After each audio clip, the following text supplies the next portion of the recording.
Heidi. She definitely, when I thought of, when I was told once I took the presidency, they're like, okay, Women with Vision, what's the title? I was like, what?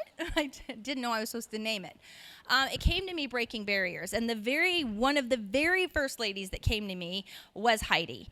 I met Heidi about a year ago, and just knowing what she does, where she's been, how she grew, and now coming into this entrepreneurial journey, it just was so fitting. And she agreed to do this with us, so I'm going to introduce you or just read a little about her bio.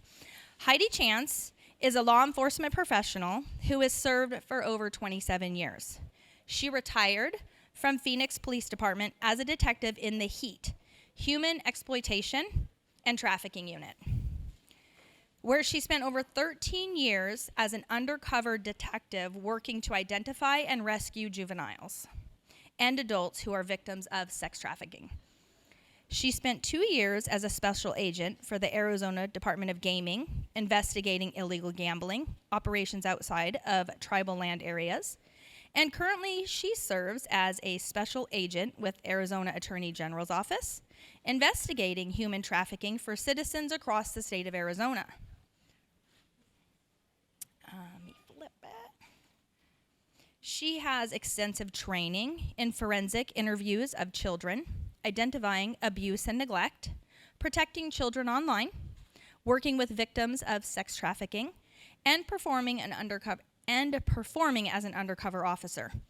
When you get opportunity, you should talk to her about some of those stories. being that young girl posing on social media. Detective Chance frequently presents for the Phoenix Department as a subject matter expert to community groups, the Department of Child Safety, probation, jail and corrections staff, hospital staff, the police academy, as well as other nationally recognized conferences. And she has also created an 8-hour advanced training course on human trafficking that is featured online for AZ Post. I'll ask more about that. I'm not sure if it's free or open to the public, but it could be good to know. Since 2014, she's traveled across the United States, teaching other law enforcement agencies for the National Justice Training Center of the Fox Valley Technical College Amber Alert program. She's also featured in the Frontline PBS documentary, Sex Trafficking in America. Now we'll talk about her quick entrepreneurial journey. She has begun her consulting when she created a chance for awareness. Make sure I'm not going to get knocked out here. I already dropped my laptop on my toe this morning. So, achanceforawareness.com. Find her there. As part of her own outreach to continue educating the public about sex trafficking awareness and to continue to train law enforcement about sex trafficking, educating on proactive undercover operations, as well as prosecutors about sex trafficking investigations. I think that's it. I'm sorry, you got a long bio. I'll love it though. So, welcome Heidi.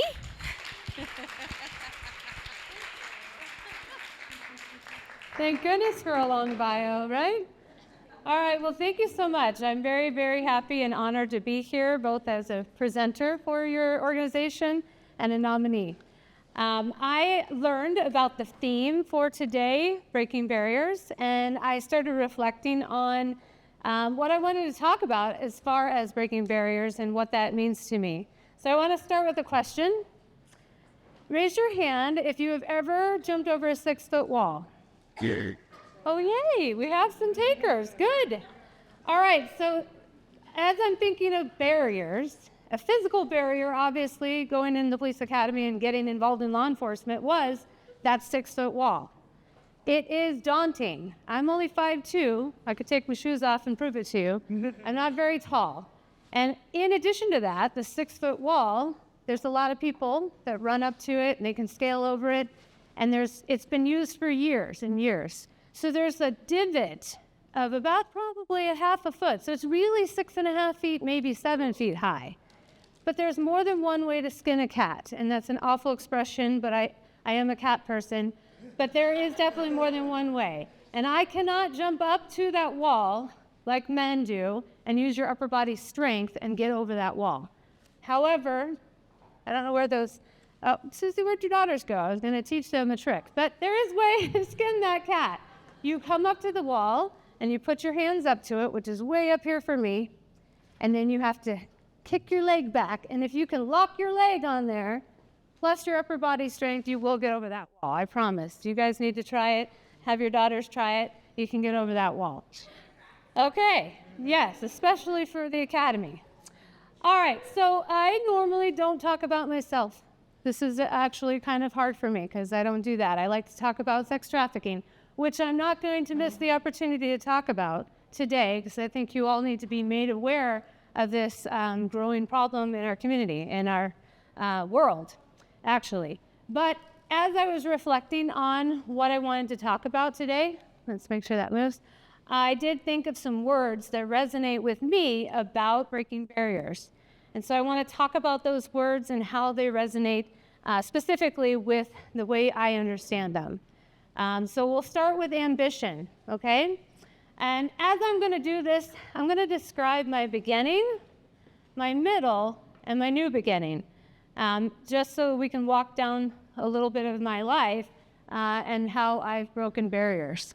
So my beginning actually started, that's me in the light blue t-shirt, light blue shirt as a cadet trainee with Phoenix Police Department at 18 years old. I know. I still look the same, right? I hope so. And I started in South Mountain Precinct. Do you guys know where South Phoenix is? South Phoenix, light blue shirt, and I don't know if you guys can tell, but I do not have a gun on. I do today, but I do not in that photo, and I did not have a gun, driving a fully marked patrol car in South Phoenix, responding to burglary reports, investigating, accidents without injuries. But if I'm driving a fully marked patrol car, can you imagine how many times, where's a cop when you need one? Oh, there's the police car flagging me down, trying to get me to respond to their emergency. So very dangerous. So that is my beginning. But prior to my beginning, I actually got my ambition from my dad, which is featured there. He was also a Phoenix police officer, served 26 years. And then my grandfather was a NYPD police officer. And so I'm third generation, and I definitely wanted to be Officer Barbie, absolutely someday, and I made it. But my ambition came from my father. And it's one of those things where I had the unique gift of always knowing what I want and going after it. And I think most women actually do know what we want. We're a little foggy on the details and how we want to involve men in that, but we definitely know what we want. And I think that's maybe one of our first lessons for today is knowing what you want and going after it. So after that, I just want to talk a little bit about what even led me to wanting to be a police officer besides following in my father's footsteps. In high school, learning how to drive, there were two specific incidents of this situation of being in the right place at the right time. Do you guys know 7th Street and Greenway? There's a Target. That Target used to be facing a different direction. But I worked at the yogurt store. I can't believe it's yogurt, okay? And I was learning how to drive, and so I would work, and my dad would come pick me up, and then I'd get to drive us home.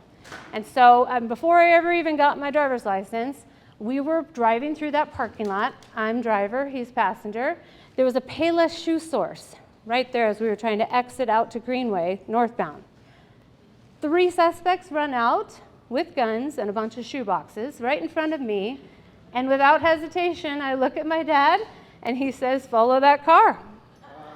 Okay, I will definitely follow that car. And so we followed the vehicle out onto Greenway, and then they turned right to go southbound on 7th Street. And unfortunately, they realized people were paying attention to them, and they ended up hitting a bunch of vehicles, pushing them out of the way, literally, to take off southbound on 7th Street. But obviously, my dad was a good witness. He already had units responding, already on the phone, knew what to say, vehicle license plate, suspect description, all those things. So that's one example. Then the next thing of being in the right place at the right time, a curse probably, but a gift. I was always taught when I was learning how to drive to look down alleys. You guys need to look, there's alleys that exist. And there's bad things that happen in alleys. And to be honest, people aren't supposed to be in alleys. It's actually not allowed. So we look down the alleys, and my dad sees 2 individuals jump over our neighbor's backyard right next to our house. So My dad has me pull up front. He gets out, he goes, gets his badge and gun and phone and radio, and I am my dad's backup, of course, so I just drive without fear, without question, to the end of our street, and I'm gonna stop these guys on the other end of the alley. And so, by myself, 16 years old, confronting the two individuals that were walking westbound towards 29th, and I grew up in the square, by the way, 29th Street and Greenway. You guys familiar with the square? In a double wide mobile home, that's where I grew up. But yes, and basically, without question, I helped my dad detain these people, and other law enforcement responded. So I definitely got the confidence from knowing that I'm in the right place at the right time. And I definitely think that that is a path that God has always had me on, with all these opportunities that have come to me specifically. All right, so in the police academy, very highly competitive. There were only 6 females in a class of about 35. It's a 16-week-long police academy, if you're not familiar. Very challenging, lots and lots of challenges. I mean, if you guys see those lights on the top of South Mountain, those lights, we had to run a 9-mile run, mostly hike, up to the top. And that was like our last run of the academy. Lots of challenges once I finally got to the graduation of being a police officer. I was the only female on the entire shift of 3 different precincts there. And I didn't say this, but I got sent to Maryville precinct. I grew up as a person in the West Phoenix area, and I was the only female on a shift for all 3 squad areas, so all of Maryville. I worked second shift, 3 in the afternoon till 1 in the morning. But that's really where I got my strength. I became a warrior, learning how to be a fresh young officer, and a lot of that, again, comes from my dad, who left Phoenix Police Department after 26 years, had the badge that he wore for 26 years. He had the chief give me that badge as my badge. And so, yeah, isn't that awesome? Even though that badge didn't say, because now it says police officer, it said patrolman. That's okay, that badge had 26 years assault on it, that's okay with me. And so I wore that badge for 25 years, actually. So it has over 50 years. All right, so as far as, let me go back to that. The thing that I realized working Maryville Precinct is that no one else is coming. I am the police. I'm showing up to help you in your emergency, and if I don't have the answers, we're really in trouble because no one else is coming. And so stepping up to the plate and having to really lean into that strength is where I grew up as a woman, as a police officer, and as a person in the community. Now, as far as moving past that, I ended up having a baby. So it was right during 9/11. I actually was pregnant, sitting at Maryville Precinct. I got assigned to work the desk. The commander, who was a female at the time, had me be the scribe, and I was kind of helping her direct units to all of the places we wanted to protect in case there was another situation, another attack. And so I remember being 8.5 months pregnant thinking, ooh, what is this? I'm bringing my child into this world, and this is going to be a whole different world. And it definitely is a whole different world. But other things that I discovered working there is that your reputation is everything. I remember one of the challenges when I first started in patrol, the particular officer that would hear me answer for his backup and would ask for a secondary backup. Yep, because he didn't think that I was capable, apparently. And so you really did have to lean into and create your reputation. And I really have stood by reputation this whole time. So I had my son, and I decided I'm going to try and breastfeed. And there's not really a way to breastfeed in a patrol car. Also, very dirty, because you've got officers that chew, and they have their spit cups, and yeah, all kinds of stuff. And touching dirty people, and the steering wheel, and the computer, and the radio, all of those things. So I decided I was going to test for a position called School Resource Officer, which is probably a lot of women do choose to do that. So I got assigned to Estrella Middle School, right there at 75th and Indian School. Feeds into Trevor Brown. There's only a Loso Park between us and them. And I spent 6 years that went by really fast, a blink. As a school resource officer, I had a lot of interactions with youth there, probably a lot of stuff that would make the news today. I remember my first day, and I apologize for the language, but it was what was put on my patrol car. Someone spray painted "fuck the police" on the side of my car, so I got welcomed into the neighborhood. I caught that kid, and he had the little tip with the purple spray paint in his pocket, so we're all good there. But I got welcomed in. But I spent my time as a school resource officer, really getting to know youth, and I think that's what's helped me in my position today. So then I had this issue, or this pivotal moment. You can't see that, I apologize, but it says pivotal moment. I had already been a police officer for 7 years, and one day, because I don't get to take the car home, I have to return it to the precinct, I had my keys, I was walking it in to drop it in the bin and take off, go home, see my son, and I saw this girl that I knew when she was in 7th and 8th grade at Estrella Middle School, and she was in a juvenile detention holding area. And I looked at her, and she recognized me as the cop from her school, and she's still a minor at this point. And I said, "Hey, Danielle, why are you in trouble?" And basically she had a bunch of attitude, but at least had enough common sense to be nice to me, and she said, "Because I'm prostituting." And I was like blown away, because I knew obviously there's prostitution going on, it is a crime, and I knew that it was in other precincts, not really in Maryville, and I did not realize that youth are getting involved in prostitution. And she was still 16, almost 17 years old, getting arrested, a big tattoo of her pimp's name on her breast, and her whole life is no longer going to school and being on the right path, and it's in the wrong path. So at that pivotal moment, I started to realize, wow, we need to work on this problem. At about the same time, Phoenix had the incident with the girl in the dog crate. Do you guys remember that?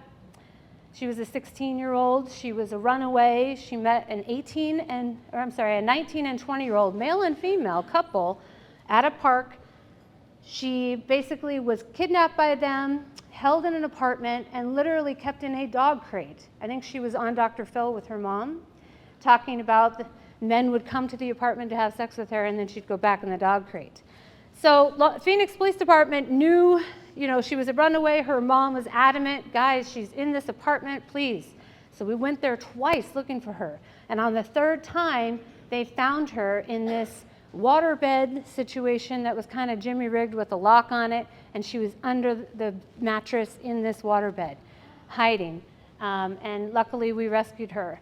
But about that time, that happened, and that's when this whole evolution of human trafficking kind of started to take a turn, where we realized not only are youth getting involved in this, but also how big of a problem it is. And it's gotten worse, and I'm going to tell you a little bit more about that, but also what we can do about it. So after that pivotal moment, I started doing temporary assignments with, let me go back, I don't know why you can't see that, but it's supposed to be my middle. I was assigned to the unit. It was called Vice Enforcement Unit back then, and now it's called the Human Exploitation and Trafficking Unit. Those are all pictures of me with different colored hair. I don't know if you guys can tell. I have to change up what I look like because I'm like a blonde light bulb standing out on 27th Avenue, and I've had lots of sex buyers solicit me more than once, which is another issue I'll talk about in a second. But I really leaned into this whole idea of being an undercover and working this problem, targeting sex buyers and traffickers, and then also child predators. So I had a great time, and I have a lot of really great relationships with these other people. And then in 2011, I leveled up. I decided, you know what? This particular girl, Jasmine, who became my foster daughter, she was being trafficked, another situation, held up in an apartment, and she was able to escape her trafficker. We ended up arresting him. I had to let him walk out of the 620 West Washington doors because it was a situation of she said, he said, and I didn't have enough evidence to book him at that point. Don't worry, he's now deceased, he got his. But in that investigation, my partner and I discovered she was actually sold from one pimp to another pimp to another pimp, and it took us to California to go arrest those pimps and bring justice for her. But the problem with her is she was in child welfare because her mom was a porn star, like award-winning Vegas porn star, and didn't have time in her life for her daughter, and she was too much trouble for her. So she let the state of Arizona take her and have her placed in a group home. So I couldn't deal with that because I saw her as beautiful as she is. She's also very musically talented. She can play the piano by ear. I've had her in piano lessons. We were trying for Miss Teen Arizona, and a lot of things that I was trying to do with her, but she came into my life. I did all of this foster parenting preparation just for her. So I told my husband, let's do the classes, let's get fingerprinted, let's put the pool fence up, let's lock up our chemicals, lock up my guns, all for taking her in an effort to try and change the trajectory of her life. So we spent 9 months together, myself as her her foster mother, and it was a rough 9 months. She has a draw to drugs that is not something that I anticipated. And I think that educating foster parents about drugs and that pull to drugs is very important. To my knowledge, she has not returned to prostitution, but unfortunately at this time, I believe she's a resident on the streets at 19th and Hatcher. I've looked for her before. The drugs have definitely taken over her. And it's one of those things where hopefully one day she sees me, I see her, and we'll be back to normal and not be on this path where she's on right now. All right, so I want to talk about trafficking just a little bit, just so you guys know. If you guys haven't seen sex trafficking in America, I encourage you to see it. It was a documentary filmed on the work that we're doing here in Phoenix. The officers that I showed you there are all in that movie, myself included. And if you saw Sound of Freedom and you're encouraged by Sound of Freedom, that is a great depiction of human trafficking internationally. But what it looks like here in Arizona and domestically in the United States is very different. So I want to talk a little bit about what human trafficking is. Human trafficking gets confused with human smuggling. A little bit confusing. Human trafficking is a crime against a person, and it is in the form of either forced sex or forced labor. Human smuggling is a crime against the state or the border, and that involves an element of consent and transportation. A person who's transported from point A to point B, however, can be a victim of human trafficking if they are involved in being forced to perform sex acts or forced to perform labor. But there is definitely a difference. Now, in order for me to prove someone's a victim of human trafficking, I have to prove these elements here: force, fraud, or coercion. The force is pretty self-explanatory. That's going to be some kind of violent incident, somebody gets assaulted, visible sign of injury, those kind of things. The fraud and the coercion are a little harder to prove, but definitely doable because of the way that traffickers run their business. And it is a business. As far as the fraud, a lot of times traffickers try to recruit and groom using this amazing life. I'm going to take you to Miami. You want to go to Vegas? Let's go. I'm going to get your hair done. I'm going to get your nails done. I'm going to take you shopping. And if you're a 14, 15-year-old kid, those are kind of things that your parents aren't doing for you right now, and this person's offering to do that for you. You can see the lure. The other thing that traffickers do is the coercion, and the best way to explain that is when a trafficker is trying to recruit and groom, the first thing they're going to do is offer to pick you up or take you home. Not because they're trying to be nice, it's because they want to learn where you live. They want to learn everything about you, actually. They want to learn where your parents work, where your siblings go to school, how old are they, what kind of cars do your parents drive, what times are they home, all of those things. And all of that's with intent to use those details about you against you. Those threats are very real to victims. In the 16 years since I've been investigating human trafficking, the number one thing I've learned is that a trafficker is the most reliable person you will ever meet. If they say they're going to beat you up, they're going to beat you up. If they say they're going to get you in the car and they're going to take you to your mom's house and they're going to shoot up your mom's house, depending on the mood that they're in at that moment, kicking and screaming, they're going to shove you into that car, they're going to drive you over to your mom's house, and they're going to point that gun. Because they have to have their victims believe that what I say is going to happen. Otherwise, these victims wouldn't stick around. So it's very, very real, the threats and the coercion. So that is my best explanation to you as far as human trafficking and what happens there.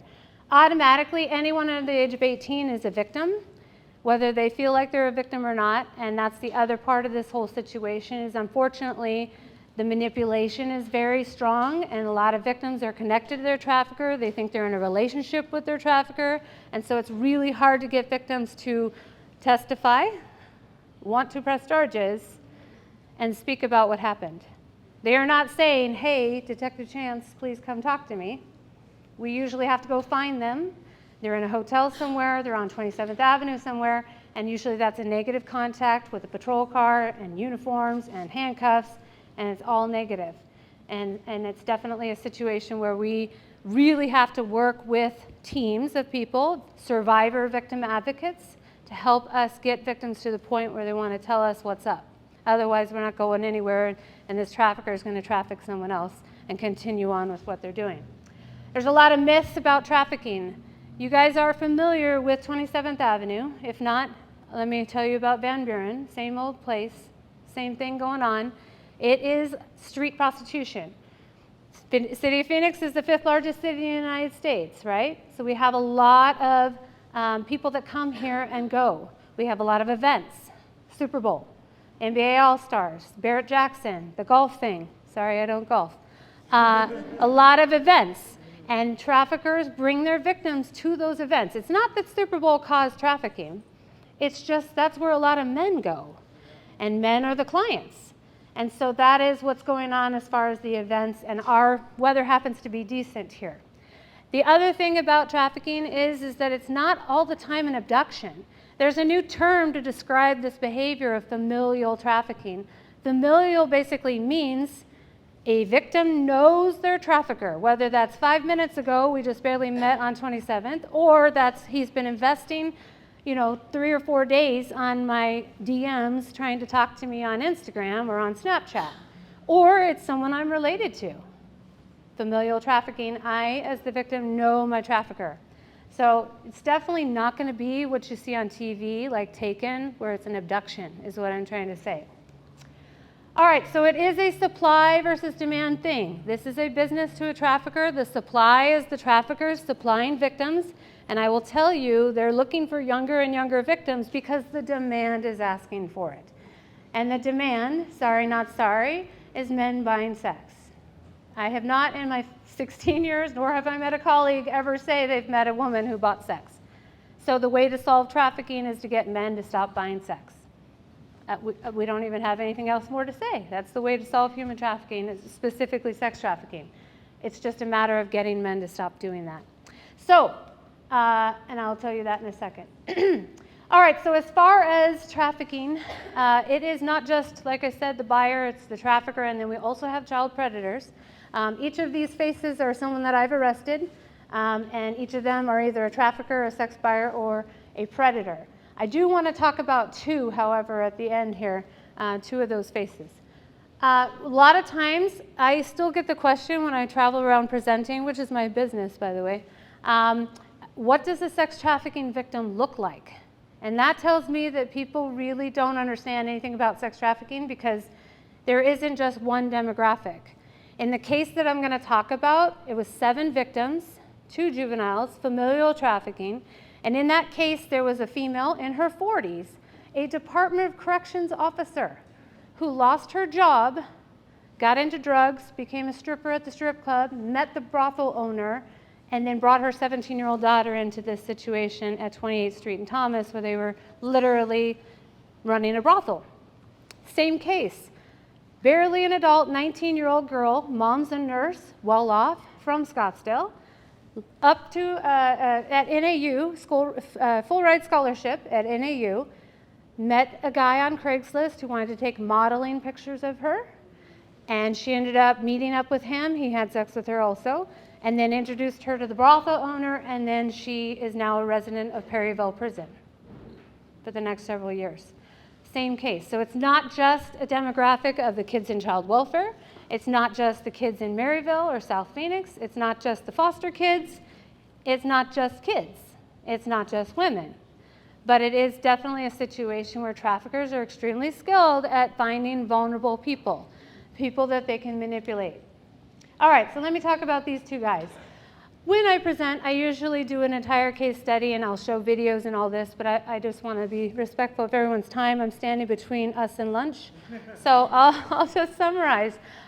This particular trafficker here on the right, your left, sorry, that is Chad Walker, and Chad Walker was trafficking a 14-year-old.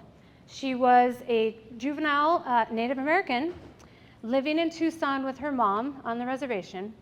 And her mom was dealing with a staph infection and ended up having her leg amputated. And so she was very distracted. And he was able to swoop in on her private messaging on the app called Moco Space. Moco means booger in Spanish. I don't make up these names, but that is the platform that she is conversing with him on. He was able to convince her to get on a Greyhound bus from Tucson. Hello, Greyhound, what the hell? You're letting a 14-year-old get on the bus by herself. Comes up to Phoenix, he has sex with her, he convinces her to prostitute, and unfortunately kept her high and in love with him, and this promise of a relationship, so she was stuck in this situation with him, not realizing she was in a situation because she was very loyal to him. What happened with Chad Walker in this case is in 2011, she was in a car with him, and he was beating her up in the car, and in order to escape this assault, she's 15 now, so she had been with him for a long period of time. She jumps out of the moving car while it's still driving and runs to someone's house only wearing underwear and a tank top. And then that was in Pinal County. So Pinal County Sheriff's deputies respond. In 2011, they were very familiar with human trafficking, so they actually came up to Phoenix to ask for our assistance. I went with them to go to Buckeye to serve a search warrant on his mom's house, because the thing I've learned is a lot of times traffickers' whole family is involved and knows what's going on. And basically, the juvenile, had contact with law enforcement 3 times. That incident was the final pivotal moment for her. But what's an interesting point is that Mesa Police Department had contact with her, a few months prior to that at a hotel. Loud noise complaint. Mesa cops show up. When we show up to a party, what do? The cops, we say, hey, what's your name? What's your name? What's your name?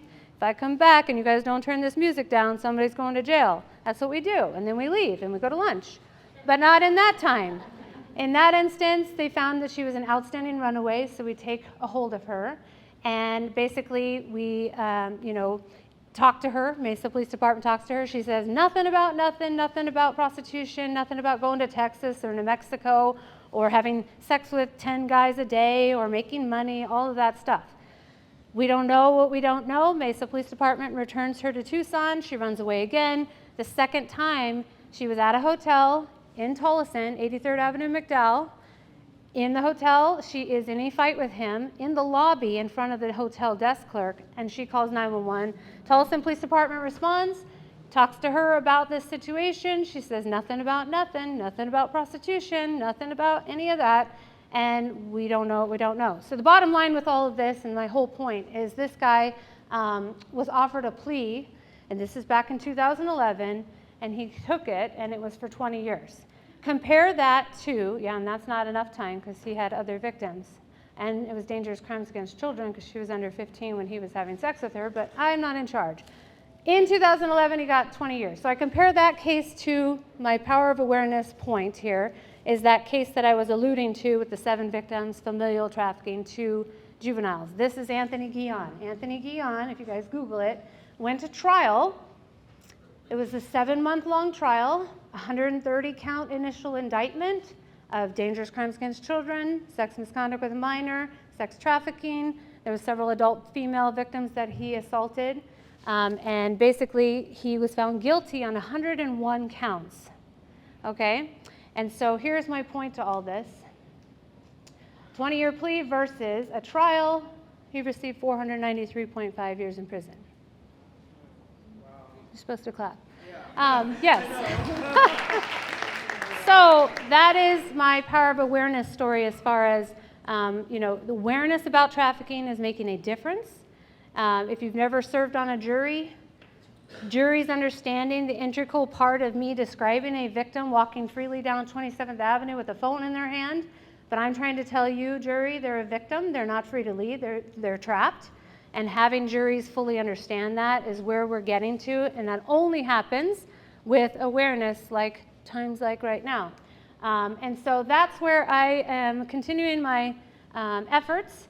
I retired in October of 2021. I have lots and lots of friends, and just to give you a little bit of insight on the unit, the human trafficking unit, when I tested for the unit, there was only allowed 1 female position. Now there's like 5 females out of the 9 detectives that are there. That's great. Yeah, very good. Yeah.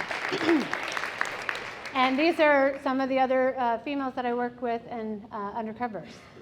Now, as far as what I'm doing now, so since I retired, I got distracted and went and worked for gaming for 2 years, but I just recently got recruited away to the Arizona Attorney General's office.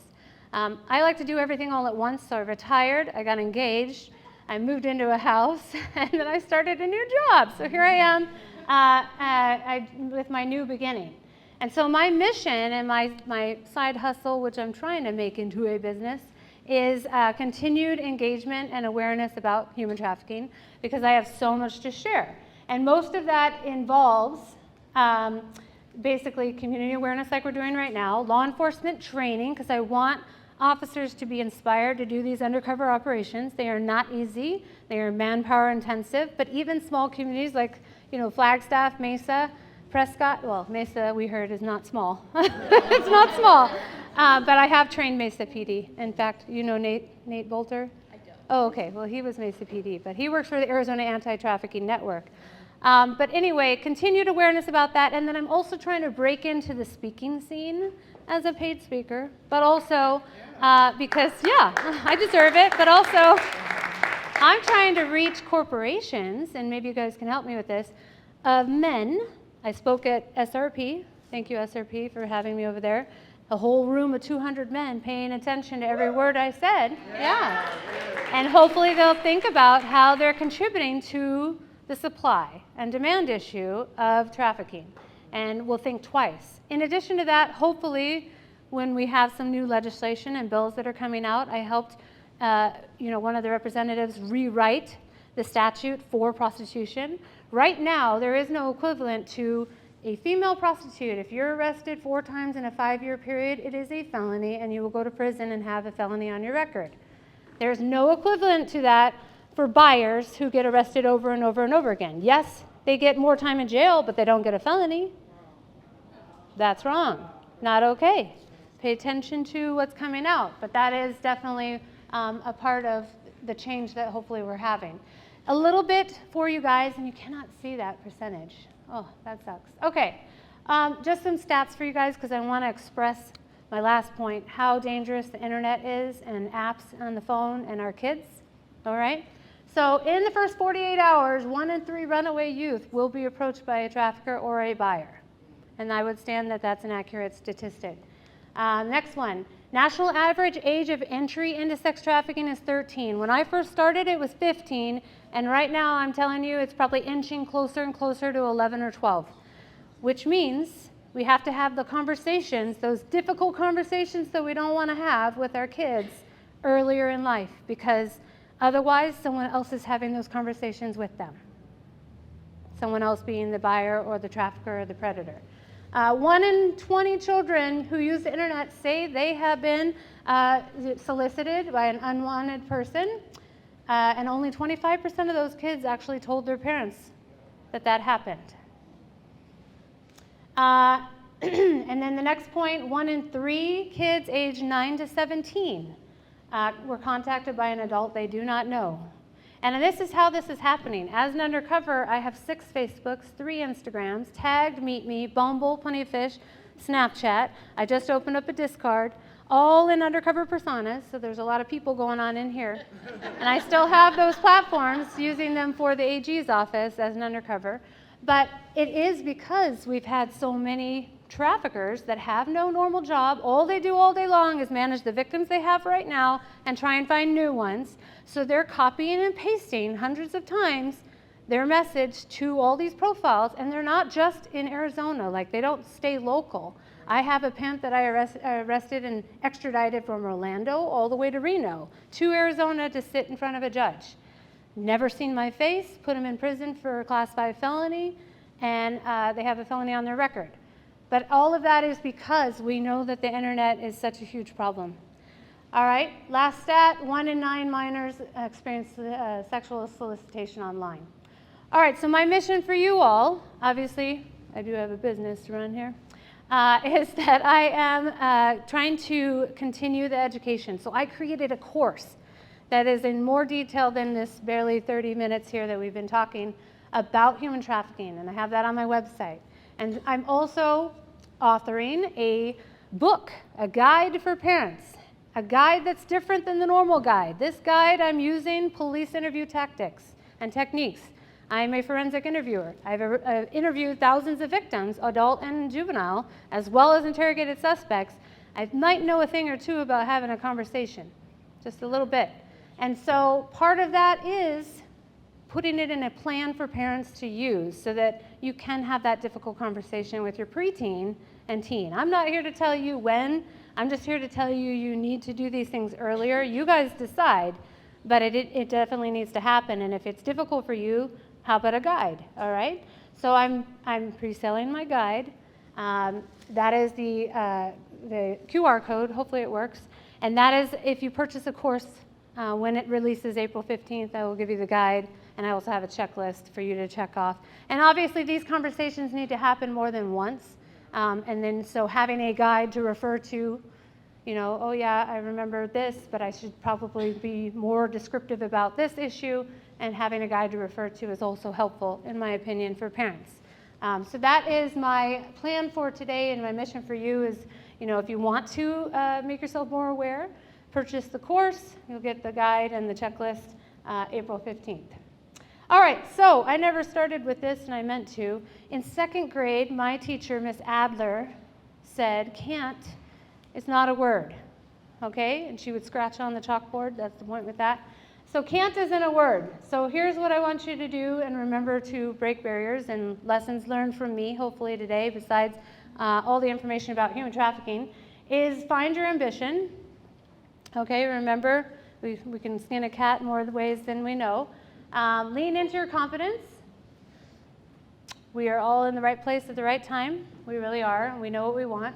Perception isn't everything. However, it is very helpful to have. And fake it until you make it, because I definitely did that a lot in my life.